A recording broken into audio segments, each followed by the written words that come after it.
Hi hello ನಮಸ್ಕಾರ welcome back to our YouTube channel. ನಾನಿವತ್ತು ನಿಮಗೆ ನುಗ್ಗೆಕಾಯಿ ಸಾಂಬಾರು ಹೇಗೆ ಮಾಡೋದು ಅನ್ನೋದನ್ನು ಹೇಳ್ಕೊಡ್ತೀನಿ. ಅದಕ್ಕೋಸ್ಕರ ನಾನು ನುಗ್ಗೆಕಾಯಿ ಮೇಲಿರೋ ಸಿಪ್ಪೆ ತಗೊಂಡು ಹೆಚ್ಚಿಟ್ಕೊಂಡಿದ್ದೀನಿ.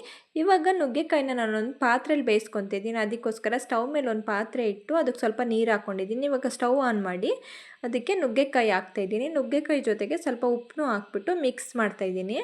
ನೋಡಿ, ಸ್ವಲ್ಪ ಮಿಕ್ಸ್ ಮಾಡಿಬಿಟ್ಟು ಅದು ಇವಾಗ ಬೇಯಕ್ಕೆ ಹಂಗೆ ಬಿಡ್ತಾಯಿದ್ದೀನಿ. ಅದನ್ನು ಮುಚ್ತಾ ಇಲ್ಲ, ನಾನು ಹಂಗೆ ಓಪನ್ ಇಟ್ಟೆ ಬೇಯಿಸ್ತಾ ಇದ್ದೀನಿ. ಇವಾಗ ನಾನು ಬೇಳೆನ ಅರ್ಧ ಗಂಟೆ ನೆನೆಸಿ ಚೆನ್ನಾಗಿ ವಾಶ್ ಮಾಡಿಟ್ಕೊಂಡಿದ್ದೀನಿ. ಬೇಳೆ ನೆನೆಸೋದ್ರಿಂದ ಚೆನ್ನಾಗಿ ಬೇಯುತ್ತೆ, ಅದಕ್ಕೋಸ್ಕರ ನೆನೆಸಿದ್ದೀನಿ. ಇವಾಗ ಇದನ್ನು ಒಂದು ಕುಕ್ಕರಿಗೆ ಹಾಕ್ಕೊಳ್ಳೋಣ. ಕುಕ್ಕರಿಗೆ ಹಾಕ್ಕೊಂಡು ಇವಾಗ ನಾನು 2 ಆಲೂಗೆಡ್ಡೆನ ಹೆಚ್ಚಿಟ್ಕೊಂಡಿದ್ದೆ. ನುಗ್ಗೆಕಾಯಿ ಸಾಂಬಾರು ಜೊತೆಗೆ ಆಲೂಗೆಡ್ಡೆ ಹಾಕಿದ್ರೆ ಟೇಸ್ಟ್ ಚೆನ್ನಾಗಿರುತ್ತೆ.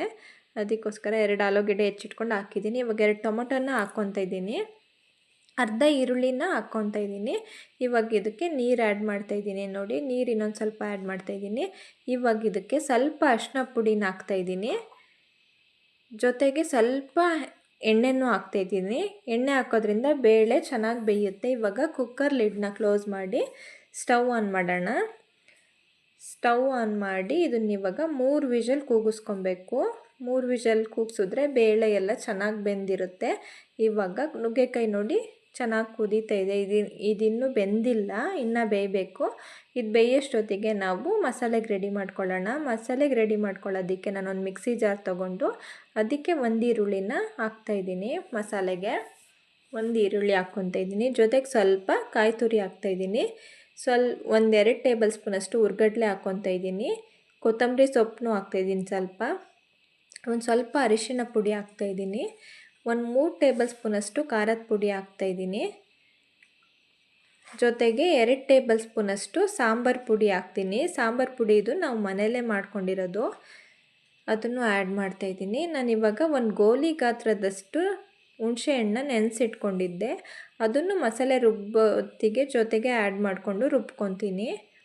ಇವಾಗ ಇದನ್ನು ನಾವು ಸ್ವಲ್ಪ ನೀರು ಆ್ಯಡ್ ಮಾಡಿಕೊಂಡು ಗ್ರೈಂಡ್ ಮಾಡ್ಕೊಂಬರೋಣ.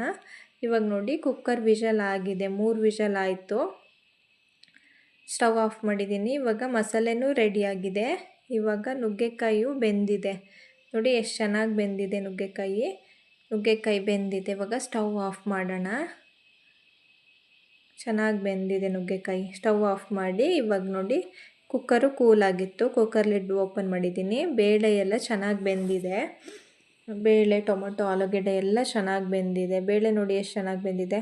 ನಾನು ನುಗ್ಗೆಕಾಯಿನ ಕುಕ್ಕರಲ್ಲಿ ಯಾಕೆ ಬೇಯಿಸ್ಕೊಂಡಿಲ್ಲ ಅಂದರೆ, ಇದನ್ನು 3 ವಿಷಲ್ ಮಾಡ್ಕೊಂಡಿದ್ದೀನಲ್ವ, ನುಗ್ಗೆಕಾಯಿ ಇದ್ರ ಜೊತೆಗೆ ಕೂಗಿಸಿದ್ರೆ ಅದು ಫುಲ್ ಮಿಲ್ದೋಗ್ತಾಯಿತ್ತು. ಹಂಗಾಗಿ ಅದನ್ನು ಸಪ್ರೇಟಾಗಿ ಬೇಯಿಸ್ಕೊಂಡಿರೋದು. ಇವಾಗ ಒಗ್ಗರಣೆಗೆ ನಾನು ಒಂದು ಪಾತ್ರೆಗೆ 2 ಟೇಬಲ್ ಸ್ಪೂನಷ್ಟು ಆಯಿಲ್ ಹಾಕಿ ಸ್ಟವ್ ಮೇಲೆ ಇಟ್ಟಿದ್ದೀನಿ.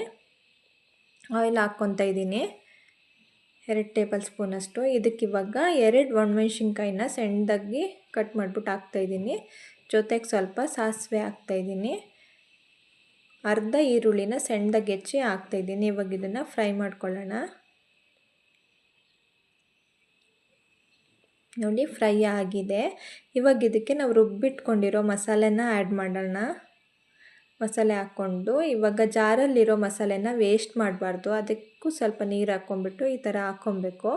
ಕೆಲವೊಬ್ಬರು ಅದನ್ನು ವೇಸ್ಟ್ ಮಾಡ್ತಾರೆ, ನಾನು ವೇಸ್ಟ್ ಮಾಡ್ತಾಯಿಲ್ಲ. ಇದನ್ನು ಇವಾಗ ಮಿಕ್ಸ್ ಮಾಡಿಕೊಂಡು ನಾವು ಕುಕ್ಕರಲ್ಲಿ ಬೇಯಿಸಿದ್ವಲ್ಲ ಬೇಳೆ, ಟೊಮೊಟೊ, ಆಲೂಗೆಡ್ಡೆ, ಅದನ್ನು ಹಾಕ್ಕೊತಾ ಇದ್ದೀನಿ.